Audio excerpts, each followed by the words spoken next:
Dumating na sa Pilipinas ang Canadian Navy frigate na HMCS Vancouver para lumahok sa military drill sa pagitan ng Pilipinas at Estados Unidos sa susunod na linggo.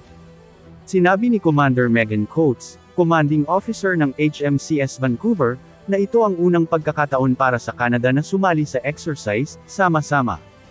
Ang pakikilahok ng Vancouver sa Sama-Sama ay upang itaguyod ang kooperasyong panseguridad sa rehiyon, mapanatili at palakasin ang mga pakikipagsosyo sa maritime, at pahusayin ang interoperability ng maritime, sabi ni Coates sa isang press conference sakay ng barkong Pandigma noong Sabado.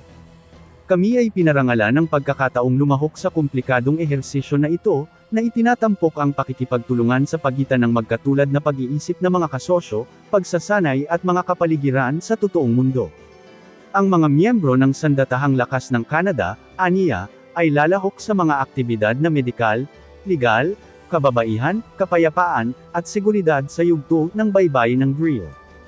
Ang sea-phase participation ng barko, sa kabilang banda, ay tututuon sa partner building, maritime domain awareness, search and rescue, at humanitarian and disaster relief operations, bukod sa iba pa.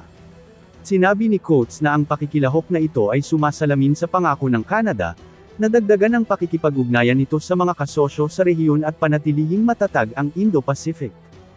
Ang HMCS Vancouver, ang ikatlong barko ng Royal Canadian Navy, na bumisita sa Pilipinas ngayong taon pagkatapos ng HMCS Ottawa, at Naval Replenishment Unit MV Asterix. Ito rin ang ikalawang deployment ng Vancouver sa Pilipinas matapos ang isang port visit noong 2022. Ang Sama-Sama, na naka-schedule mula 2 ng Oktubre hanggang 13, ay isang bilateral na ehersisyo sa pagitan ng United States Navy at ng Philippine Navy upang palakasin ang kakayahan ng huli sa pakikidigma para sa mga operasyon ng seguridad sa dagat. Bukod sa Canada, ang mga drills ay kinasasangkutan din ng Japan, Australia, France, at United Kingdom sa pamamagitan ng Subject Matter Expert Exchanges, SMEE, at Humanitarian Assistance and Disaster Response, HADR, tabletop events. Magpapadala ang Indonesia at New Zealand ng mga tagamasid. Sinabi ni Canadian Ambassador David Hartman na ang augmented presence ng Canada sa rehiyon ay resulta ng 2022 Indo-Pacific Strategy, IPS, na naglalagay sa Pilipinas bilang isang pangunahing kasosyo.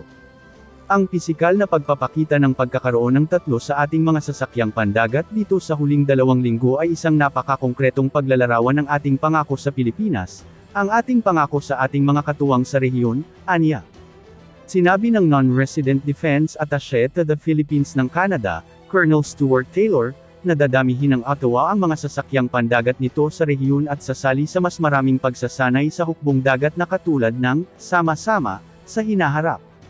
We have a very friendly relationship na patuloy na lumalago. At ang IPS ay talagang nagbibigay sa amin ng lakas at mga mapagkukunan na kailangan namin upang dalhin ito sa susunod na antas, dagdag niya.